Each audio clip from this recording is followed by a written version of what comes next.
다음 주제인 이제 이란으로 좀 넘어가 보면 그 저번 주 토요일에 2월 28일에 이스라엘과 미국이 이란에 좀 공습을 했죠. 그래서 때마침 이제 벨리에 그 전상돈님께서 적어주신 전상도님 국제 정세에 참 빛입니다. 빛. 보물 같은 글을 작성해 주셔서 심지어 공습 이틀 전입니다.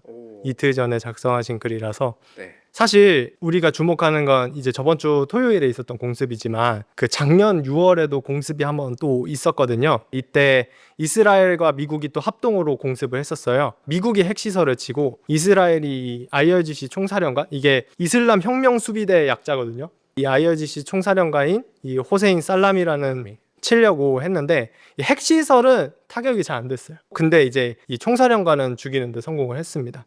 이걸 이제 12일 전쟁이라고 부르는데 이 공습도 즉흥적인 군사 행동이 아니라 되게 정밀하게 설계된 어떤 게임의 일환이다. 그래서 오히려 너무 정교하게 설계되어 있어서 그 정교한 자체가 이제 위험이 되는 구조고, 사실 이 공습과 저번 공습에 또 중요한 공통점이 있거든요. 바로 공습이 있기 직전까지만 해도 핵 협상이 좋은 방향으로 진행이 되고 있었는데 갑작스럽게 공습을 했다는 것도 또 공통점이라서, 그래서 이번 공습이 어쩌다가 일어났는지를 이해하기 위해서라도 이 저번 공습이 어땠는지를 좀 이해를 해야 된다. 먼저 그 핵심 플레이어인 트럼프랑 이란의 입장을 좀 알아야 됩니다. 트럼프 같은 경우에는 우리가 너무나 잘 알듯이 이제 지지율과 중간 선거로 움직이는 분이시거든요. 이제 베네수엘라에서 마두로를 잡은 것처럼 빠르고 깔끔한 승리를 원합니다. 그리고 주식 시장에 악영향을 미치기 전에 이 사태를 좀 봉합을 해야 이분한테는 승리고요. 지금 협상 테이블에서 빨리 업적으로 삼을 만한 역사적 합의를 따내서 역시 나야, 역시 내가 평화를 지키는 거고 국제 질서를 수호하는 거고, 이제 이런 것들을 이분이 원하는 거고, 북한과의 1차 정상회담 이런 것도 하나의 선례죠. 실질적으로 비핵화 같은 건 없었지만 역사적 회담으로 팔아서 그런 게 있었고, 그리고 반대로 이제 이란 쪽을 살펴보면 이게 생존 게임의 문제죠. 카다피는 핵을 포기하고 죽었고 북한은 핵을 붙들고 있어서 여태까지 잘 살아 있으니까 이제 이란 지도부도 핵을 절대로 놓치면 안 된다라는 마인드가 기저에 깔려 있습니다. 사실 이란한테는 핵이 실제로 뭔가 사람들을 위협할 수준이 아니어도 돼요. 상징적으로라도 보존이 되고 구색이 맞춰져야 본인들의 체제를 유지할 수 있기 때문에 이게 이제 이란 입장에서는 레드 라인인데, 결국에는 이 레드 라인을 미국이 용납을 하지 않아서 다음 포격으로 이어지게 된 거죠. 사실 이 구도를 좀 이해를 하고 나면 뭘 이해할 수 있냐면, 이란이라는 존재가 우리가 뉴스에서 봤을 때는 충동적이고 막 극단주의적인 말을 내뱉고 이런 사람들처럼 보이잖아요. 하지만 알고 보면 되게 잘 계산된 절제된 타협, 절제된 보복을 보여준 그런 국가거든요. 그래서 옛날에 2020년에 솔레이만이라는 장군이 암살됐을 때도 이제 보복을 하긴 했는데 뭐 이라크 정부에 좀 귀띔을 해서 미군이 죽지 않도록, 그래서 미군이 더 추가적인 보복을 할 여지를 주지 않은 거죠. 이제 이란이라는 존재가 생각보다는 이 체제 유지를 위해서 지금 막 이렇게 강하게 나오는 거지, 이제 실제로는 되게 차분하신 분들이다, 이런 것들을 알 수가 있습니다. 그리고 12일 전쟁을 이 맥락에서 이제 다시 보면 결과적으로는 그 살라미를 비롯해서 핵심 지휘 네트워크가 완전히 무너졌거든요. 그러니까 이슬람에서 IRGC는 경제적 패권을 가지고 있는 엄청 큰 정치 집단인데 이 사람들의 그 지휘 체계가 완전히 무너진 겁니다. 그래서 사실 이때 12일 전쟁 이후에 직후만 봤을 때는 그 핵시설도 그렇게 타격이 커 보이지 않고 뭐 겉보기에는 별 타격을 입지 않은 걸로 보였는데, 그 이후 8개월 동안에 막 경제 박살나서 전국적으로 시위 터지고 인플레이션 엄청 높아지고 EU에 그 얘네들 테러 조직으로 막 지정되고 되게 고립됐단 말이에요. 그래서 여태까지 미국이 이 12일 전쟁 이후로 상당히 성공적인 성과를 내고 있었다. 그래서 이란을 내부를 되게 혼란스럽게 만들어서 협상 우위를 좀 가져가는 그런 움직임을 잘 보이고 있었고, 원래 이 살라미가 죽고 나서 그 공석을 차지한 사람이 이 파크푸르라는 양반인데, 이분이 그 미국 입장에서 좀 최적의 협상 대상이었습니다. 이분이 왜 그러냐면 실무형 지휘관, 그 현장에서 구르던 타입이고 IRGC의 그 경제 부문과 크게 연관이 없는 사람이고 권력 기반이 아직 불안정한 그런 사람이다 보니까 이제 실용주의적이고 이데올로기만으로 움직이지 않는 사람이고, 그런데 이제 경제 쪽에 이권과 심각한 연관성이 없는 그런 사람이다 보니까 미국 입장에서는 좀 말이 통하는 상대였던 거죠. 이 파크푸르랑 트럼프가 좀 잘 콜라보만 하면 겉으로는 으르렁대지만 파크프루가 먼저 협상할 때 뭔가 하나에 던져주고 미국은 좀 제재를 풀어주고 아무런 보복도 안 하고 그런 식으로 가서 이제 파크프루는 영웅이 되고 트럼프도 영웅이 되고 뒤에서 그런 딜을 할 수 있었던 여지가 있었는데 돌아가셨습니다. 이번에 공습 때 이제 파크프루도 사살이 돼서 이제 살라미가 죽은 8개월 후에 파크프루도 죽은 상황이고 이 사람만 죽은 게 아니라 그 종교 최고 지도자인 하메네이도 지금 죽었잖아요. 그래서 이란은 이중 권력 공백이 생긴 거죠. 네. 원래 이 글의 파트 4에서는 이 파크프루가 내부적으로 좀 잠식당해서 안 좋아졌을 시나리오를 다뤘는데 지금은 이미 내부적으로 문제가 해결이 됐죠. 그런데 사실 이게 또 재밌는 게 미국도 이 협상을 원하지 않아서 공습을 했겠지만 이 내부에 있는 이 IRGC 강경파들도 이 협상을 별로 원치 않았습니다. 왜냐하면 이 협상을 하고 나면 IRGC가 존재할 의미가 없어요. 경제 제재가 풀리고 나면 그 IRGC가 제재를 명분으로 뭔가 국유화해서 운영하고 있던 그런 사업들의 경쟁력, 존재의 이런 것들이 많이 희석되기 때문에 이권을 뺏기고 그러면 이제 이권을 뺏기고 나면 체제가 붕괴되는 그런 상황까지 갈 수가 있기 때문에 이분들은 협상이 이루어지지 않는 게 좋았다. 그런데 지금은 정반대의 리스크가 터졌죠. 그러니까 내부적으로 그런 협상이 진전돼 뭐 시용파가 나와서 협상이 진전될 가능성은 완전히 사라진 대신에 그러니까 체제 자체가 통째로 위협받게 된 그런 상황에 있다 보니까 이 글에 나오는 뭐 현장 수준의 독자 행동 이런 게 호르무즈 해협이 하메네이 죽고 난 다음에 바로 봉쇄가 됐거든요. 그런 건 이제 이란 공식 정부가 한 건 아니고 밑에 있는 이 IRGC 해군 같은 데서 독자적으로 막은 거죠. 본인들 체제 유지를 위해서 추가적인 확전을 막기 위해 좀 경제를 볼모로 잡은. 그래서 사실 그 공습이 있은 이후에 좀 시나리오가 많이 바뀌었기 때문에 그 공습 날로 우리가 좀 돌아가서 생각을 해보면 그 트럼프가 이제 사전에 의회 승인을 받지 않은 영상을 트루스 소셜에 올리면서 이제 이게 확인이 됐고요. 사악하고 급진적인 독재 정권을 저지하기 위해 이 전쟁을 했고 그 에픽 뷰리라고 작전명이 붙여졌는데 네. 사실 이 에픽이라는 이름이 정치에서 잘 사용되지 않은 좀 MG한 단어거든요. 사람들이 좀 벙쪘던 그런 게 있고 그래서 공습의 결과를 보면 하메네이와 그 측근들이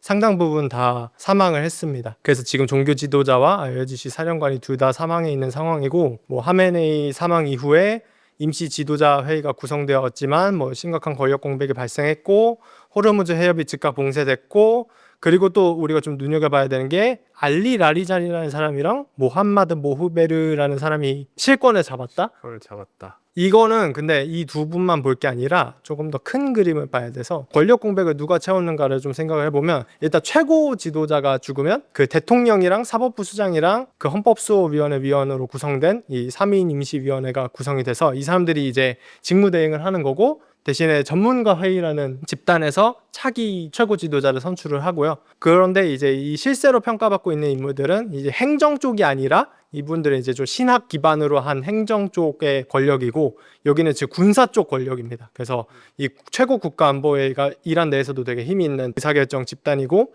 그리고 모흐베르 이분은 이란의 국영기업들 그리고 IRGC 내부 그쪽에 좀 더 연줄이 있는 그런 분이라고 볼 수 있고 두 분 다 이제 하메네이의 최측근으로 분류되는 사람들입니다. 그래서 아까 말씀드렸던 그 행정 쪽에서 좀 제일 눈여겨봐야 되는 사람 아라피라는 분이 있는데 이분이 아까도 봤던 그 3인 지도 위원회의 한 분인데 이분이 일단 그 다음 최고 지도자 뽑는 그 전문가 회의 부의장이고 성직자 출신입니다. 근데 이란 최고 지도자는 무조건 성직자여야 되는데 이분이 좀 핫한 그 성직자시거든요.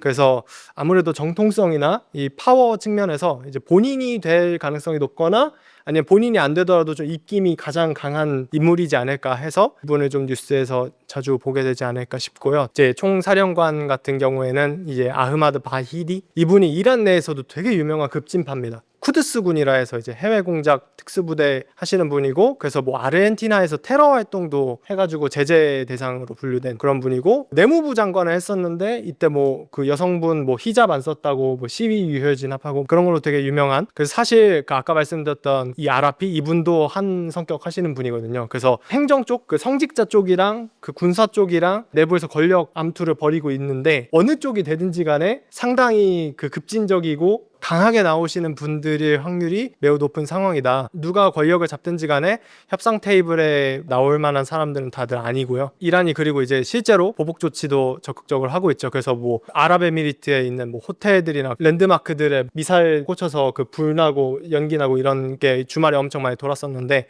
그것뿐만이 아니라 지금 핵심 시설들, 핵심 정유 공장, 뭐 카타르 에너지 뭐 이런 곳들이 계속 타격을 받으면서 경제적으로도 실질적인 좀 악영향들이 가고 있고, 막 공항들도 멈추고 이래가지고 지금 바닷길이랑 하늘길이 좀 중동 쪽에서 다 지장이 있는 상황입니다. 그래서 이제 바닷길 얘기가 나온 김에 이 호르무즈 해협을 보면 이란 정부가 이제 공식적으로 막은 적은 없고, 미국도 그래서 봉쇄가 안 됐다라고 주장을 하는데, 사실상 그 IRGC에서 이제 통행하지 마라 라는 취지로 무전을 때렸고 지나가는 배들을 공격하고 그런 상황이라서, 아무리 뭐 미국이 안전하다고 해도 이게 보험을 안 끼면 운항을 할 수가 없는데, 보험사들 입장에서는 일단은 3월 5일까지 보험이 있는 게 이제 다 종료가 되고 그 다음에 이제 처음부터 다시 계산을 해봐야 되는 그런 상황이라서 지금 호르무즈 해협 쪽에 그 물동량이 상당히 감소하고 있는 거를 볼 수가 있습니다. 그리고 이제 이란 내부 상황을 보면, 한쪽에서는 지금 뭐 유튜브나 이런 데 보면 되게 흔히 볼 수 있는데 춤추시고 되게 기뻐하시는 분들도 많고 한데, 또 반대쪽에서는 극단적인 사람들이 이제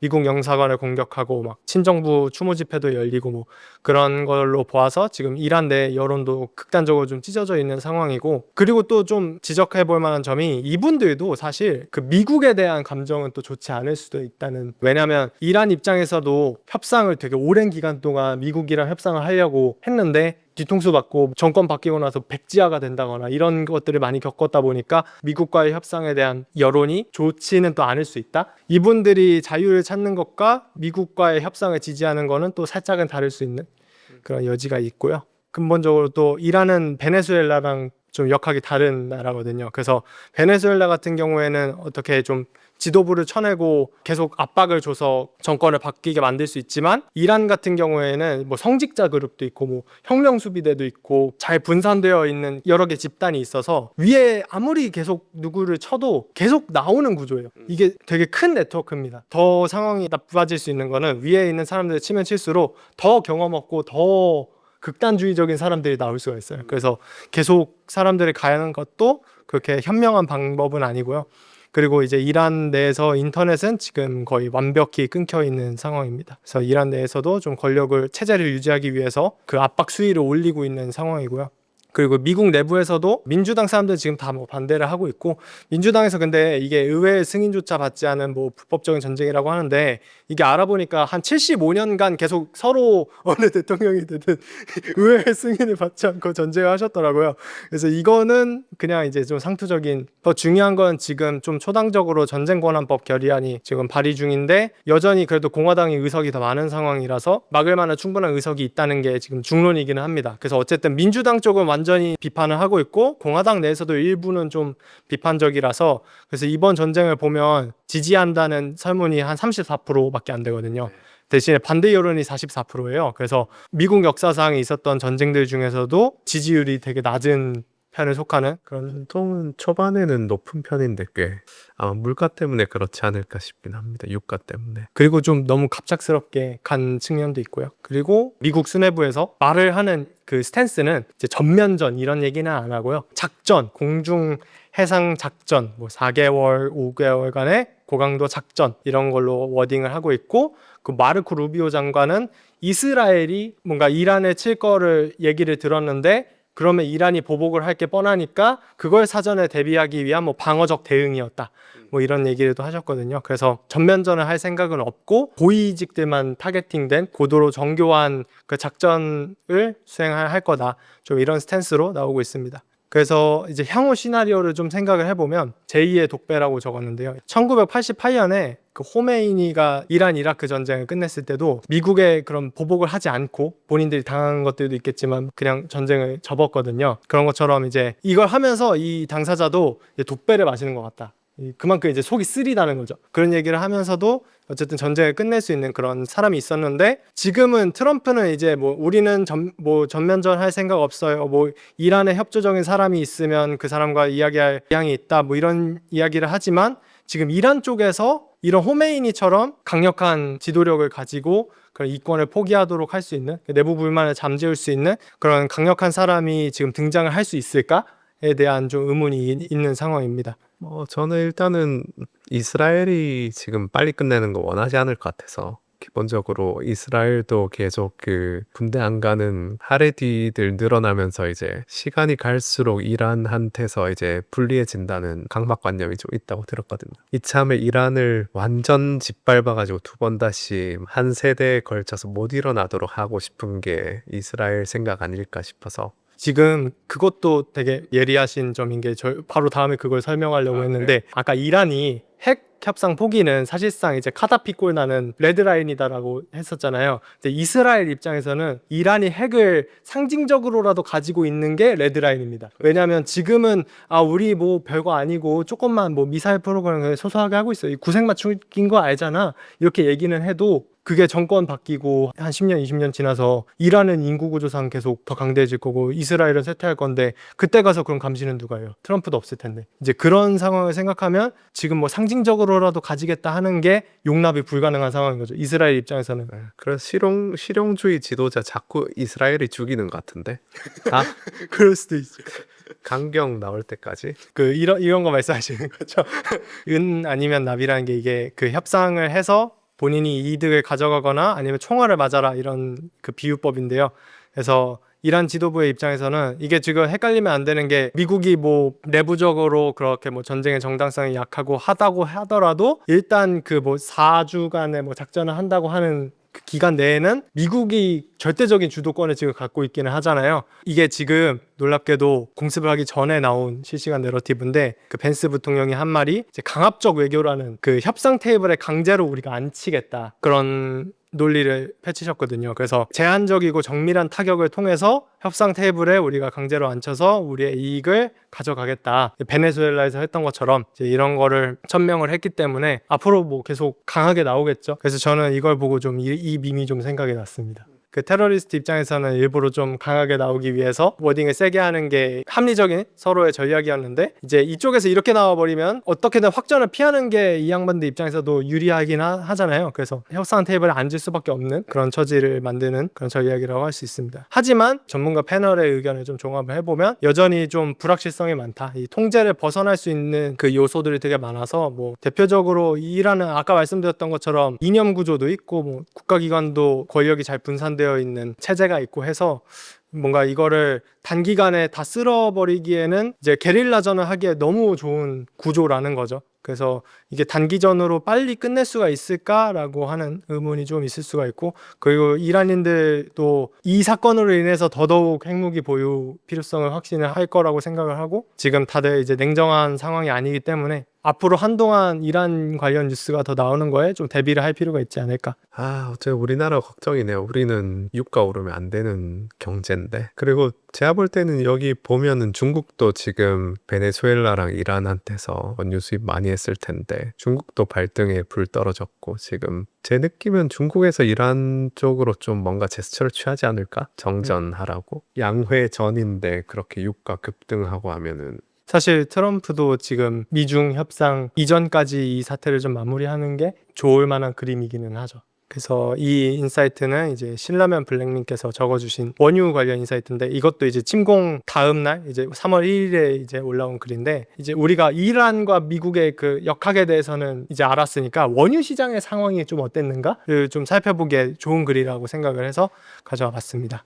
그래서 이 글의 첫 번째 내용만 봐도 우리가 가져갈 수 있는 인사이트가 이제 쓸 수 없는 기름만 많다. 이게 지금 그림을 보시면 바다에 지금 기름이 많습니다. 그 배들이 싣고 있는 기름이 많은데 그게 다 지금 이란이랑 러시아에서 나온 기름들이에요. 그 선진국들이 합법적으로 쓸 수 있을 만한 그 국제 제재 이런 걸 뚫고 합법적으로 쓸 수 있을 만한 원유 재고는 낮은 상황입니다. 그래서 겉보기에는 공급 과잉이지만 우리가 실제로 쓸 수 있는 기름이 생각보다 많지 않은 상황이었다.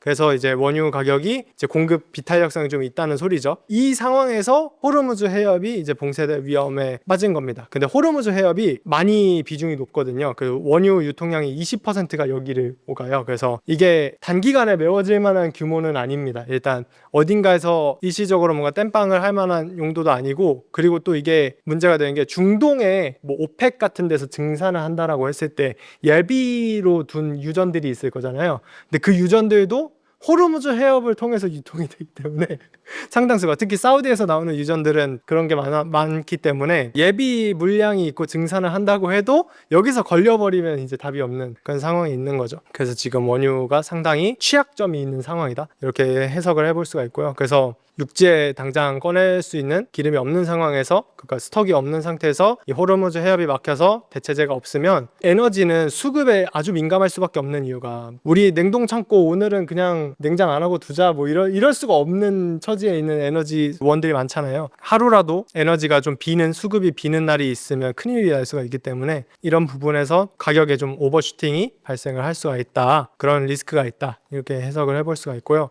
그리고 여기에서 좀 더 상황을 악화시킬 수 있을 만한 요소는 이 카르그 섬이라는 곳이 있습니다. 이란에서 나오는 대부분의 기름이 나오거든요. 여기가 만약에 이제 공격받게 되거나 뭐 이스라엘이 여기 쳐버리거나 뭐 본인들이 막거나 하면 이제 여기서 나오는 기름이 막히잖아요. 근데 이게 문제가, 이란산 기름은 우리가 아까 말했다시피 중국으로 많이 흘러가는데, 만약에 중국이 이란에서 들어오는 원유 공급이 끊겨서 그 수요가 일반 WTI 원유 시장 이런 데로 넘어올 수가 있다는 거죠. 그러면 이제 또 수급 밸런스를 뒤흔들 수 있는 요소기 때문에, 그래서 단순히 호르무즈뿐만이 아니라 이란 내에 있는 뭐 카르그 섬 이런 데도 막히는지 이런 것들도 좀 모니터링 해야 된다고 볼 수가 있습니다. 그래서 이제 목표가 산출 쪽을 살펴보면, 이제 뭐 국지적 분쟁이 유지되면 뭐 아직까지는 가능성은 되게 높게 보시는 것 같은데, 군사 시설에만 좀 포격이 유지되고 그 분쟁이 국지화되면 좀 그래도 유가가 좀 안정화돼서 조금 약간의 리스크 프리미엄만 얹은 그 정도 수준에서 좀 유지가 될 수 있지 않을까, 이런 얘기가 있고요. 이제 이 여기에 확률 60%가 부여된 이유는 트럼프의 시계가 지금 돌고 있다라는 점도 또 한몫하는 것 같습니다. 그리고 이제 상황 두 번째를 보면, 카르그 섬이 일부 파괴되거나 호르무즈 해협 인근에서 물동량이 제한이 되기 시작하면, 골드만삭스 모델에 따르면 공급이 차질이 생길 때마다 이제 유가가 계속 오르게 된다. 우리가 앞으로 이제 이란과 관련된 뉴스를 봤을 땐 그래서 이제 호르무즈에서 어떤 일이 일어나는가,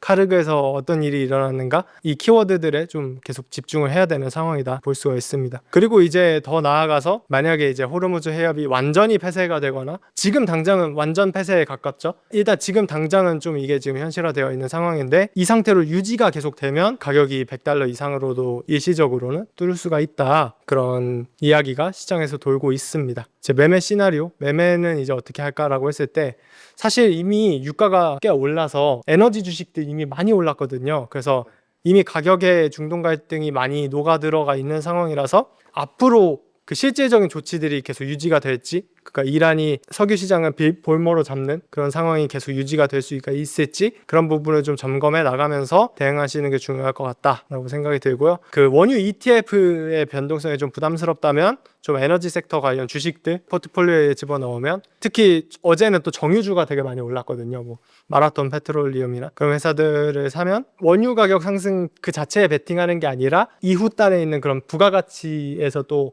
버는 게 있기 때문에 좀 더 안전 마진이 있지 않을까, 그런 상황입니다. 그리고 이제 주요 리스크라고 하면, 여기서는 이제 오펙의 생산 확대 또는 뭐 전략 비축유 방출, 이거 지금은 아직 전략 비축유 방출 안 한다고 뉴스가 나오기는 했는데, 이런 것들이 있지만 사실 더 근본적인 거는 제가 봤을 때는 어떻게든 미국이 이란 관련 사람을 이제 협상 테이블에 앉혀서 빠르게 이 상황을 좀 진정시키면 유가가 좀 안정화될 수 있지 않을까, 이런 생각입니다. 그래서 결론적으로는 원유 시장도 지금 생각보다 좀 취약한 상황이다. 사실 이란 상황이 그렇게 단기간에 끝날 만한 상황이 아니라는 거는 또 방금 전에 또 다뤘으니까, 앞으로 계속 뭔가 주식시장에 대한 해지로 이 카드를 계속 좀 고려를 해볼 필요가 있지 않을까, 이런 생각입니다. 전략 비축유도 바이든 때 많이 써서 회복 안 됐지 않아요? 네, 저희 경제지표 열람을 보면 원자재 원유 시장에 재고를 들어가 보면 전략 비축유가 있습니다. 그냥 재고도 있고요.